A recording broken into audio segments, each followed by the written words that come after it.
آپ ایک بات مجھے بتاؤ، آپ سب مانتے ہو کہ اللہ عالم الغیب ہے؟ بتاؤ کون مانتا ہے؟ ماشاءاللہ۔ چلو اللہ کو تو پتہ ہی ہے کہ 50 کی آخر میں کتنی ہو جانی ہے، 5، تو اللہ پہلے ہی چکر میں 45 کم کر دیتا، اتنے چکر کیوں لگوائے؟ آگے والا جملہ آپ کی سبحان اللہ چاہوں گا، آپ داد دیں گے میرے اللہ کا میرے نبی سے عشق دیکھو، اللہ کا کہتا ہے مجھے پتا ہے 5 ہی ہو جانی ہے، لیکن موسیٰ تو کم کرانے کے بہانے میرے پاس بھیجتا رہتا کہ میں اسے دیکھتا رہوں یہ مجھے دیکھتا رہے۔ میں موسیٰ علیہ السلام سے پوچھتا ہوں آپ بار بار کیوں بھیجتے؟ کہا میں نے جب بھی کہا نا رب تجھے دیکھنا ہے، وہ کہتا لن ترانی، تیرے بس کی بات نہیں، میں اس کو تو نہیں دیکھ سکا، اس کو دیکھنے والے کو ہی بار بار دیکھتا رہوں۔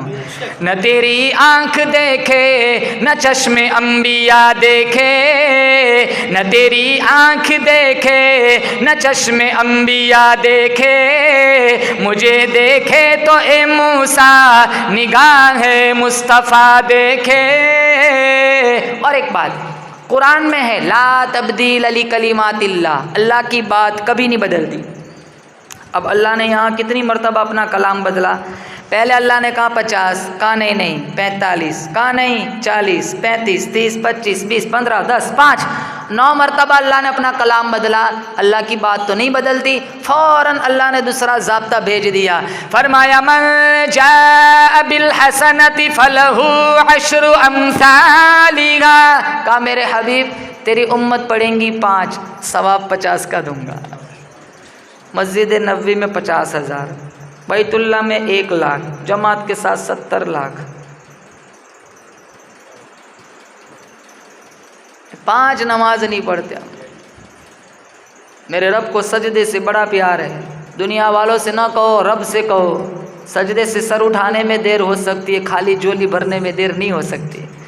فرمایا وَإِذَا سَأَلَكَ عِبَادِي عَنِّي فَإِنِّي قَرِيبٌ أُجِيبُ دَعْوَةَ الدَّاعِ إِذَا دَعَانِ فَلْيَسْتَجِيبُوا لِي وَلْيُؤْمِنُوا بِي لَعَلَّهُمْ يَرْشُدُونَ۔ اللہ فرماتا ہے ارے او میرے بندے، میرے سے تیرا زیادہ قریب میرے علاوہ کوئی نہیں۔ جب بھی تجھے کسی چیز کی ضرورت ہو، بھاڑے لگانے کی ضرورت نہیں، کرایہ خرچ کرنے کی ضرورت نہیں، ادھر ادھر چکر لگانے کی ضرورت نہیں، میری دہلیز پر آ، میرے سامنے ماتھا جھکا، میرے سامنے سجدہ کر، میرے سامنے چولی پھیلا، مجھے نظر نیاز والا مان لے، بے نیاز مان لے۔ تیری خالی جو تو مانگتے مانگتے تھک جائے گا، میں دیتے نہیں تھکوں گا۔ در میرا سر تیرا، دل تیرا، گھر میرا، تمنا مختصر سی ہے مگر تمہید تو لانی، وَنَحْنُ أَقْرَبُ إِلَيْهِ مِنْ حَبْلِ الْوَرِيدِ۔ ارے میں تیری شہرک سے بھی تجھ سے زیادہ قریب ہوں، تیری شہرک سے بھی تجھ سے زیادہ قریب ہوں۔ اللہ فرماتا ہے ہمارے نبی چاہتے نا تو پہاڑی سونے کی ساتھ ساتھ چلتی، لیکن کبھی نہیں کبھی نہیں مانگا حضور نے۔ بتاؤ پوری کائنات میں میرے رب کی نظر میں مصطفیٰ سے زیادہ کوئی پیارا ہو سکتا ہے؟ تو میرے نبی کی زندگی دیکھ لو، کیسی زندگی تھی۔ ہمارے نبی کے لیے ہمارے رب نے اسی چیزوں کا انتخاب کیا تھا، جو چیز ہمارے نبی نے پسند فرمائے اسی کو ہم پسند کر لے، اپنا اوڑھنا بچھونا بنا لے۔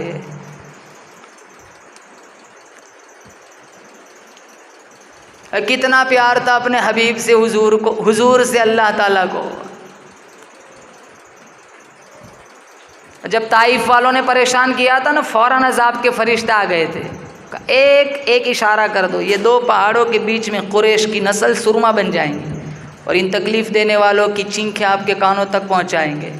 کتنے خوبصورت اخلاق تھے میرے نبی کے، اگر لب کھل جاتے قریش کی نسل مٹ جاتی۔ حفیظ جالندری نے بڑا خوبصورت شعر لکھا ہے، الہی کرم کر ان کو سارے طائف کے مکینوں پر، الہی کرم کر ان کو سارے طائف کے مکینوں پر، الہی پھول برسا ان پتھر والی زمینوں پر۔ یہ پتھر کھائے دعائیں دی، کہا یہ نہ صحیح تو اگلی نسل ایمان لائیں گی۔ کس طرح دین پہنچایا، کس طرح تبلیغ کی۔ عبادتوں کا کیا حال تھا، تہجد کی 1 رکعت میں 10 پارے تلاوت فرمایا کرتے تھے، ام المؤمنین عائشہ صدیقہ طیبہ طاہرہ رضی اللہ تعالیٰ عنہ فرماتی ہے غفر لک ما تقدم من ذنبک، گناہ کوئی نہیں، خطا کوئی نہیں، غلطی کوئی نہیں، پھر اتنی عبادت کیوں؟ آپ صلی اللہ تعالیٰ علیہ وسلم نے فرمایا افلا اکون عبدا شکورا، او میری عائشہ میں اس رب کا شکر گزار بندہ کیوں نہ بن جاؤں جس نے مجھے یتیم سے امام الانبیاء بنا دیا۔ کتنی عبادتیں کرتے تھے، ایڑی مبارک میں ورم آ جاتا تھا، ایڑی مبارک سج جاتی تھی، پاؤں پھول جاتے تھے۔ کتنے جوان جمعہ مسجد میں آتے ہیں، 2 رکعت پڑھ کے بھاگتے ہیں۔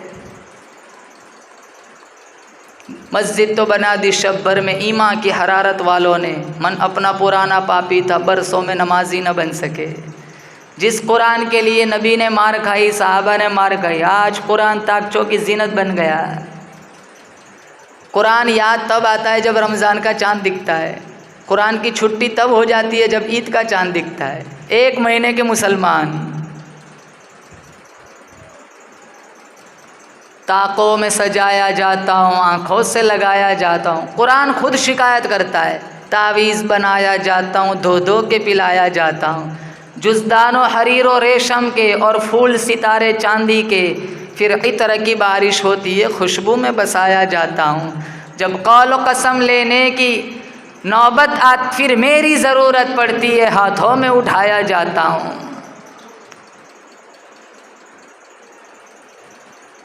صرف قسموں کے لیے ہم نے قرآن چھوڑ رکھا ہے،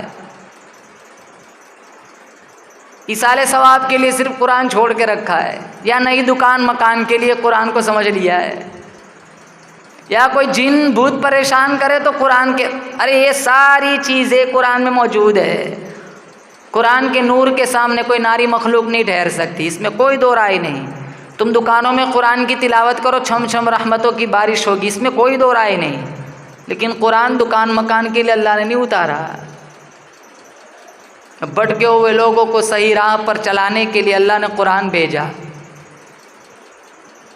من الظلمات الی النور، قرآن میں اندھیروں سے نکال کر روشنی کی طرف لانے والی یہ کتاب۔ آج ہم سارے اندھیروں میں ہیں، بس ظاہری قمقمے جل رہے، ہمیں اجالے دکھ رہے، لیکن ہم سارے اندھیروں میں ہیں۔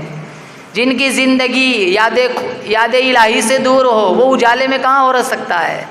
جس کی زندگی نبی کے طریقوں سے دور ہو وہ روشنی میں کیسے ہو سکتا ہے؟ بظاہر روشنی ہے، لیکن یہ ہمارے اللہ اور مصطفیٰ کی نظر میں ہم اندھیروں میں ہیں۔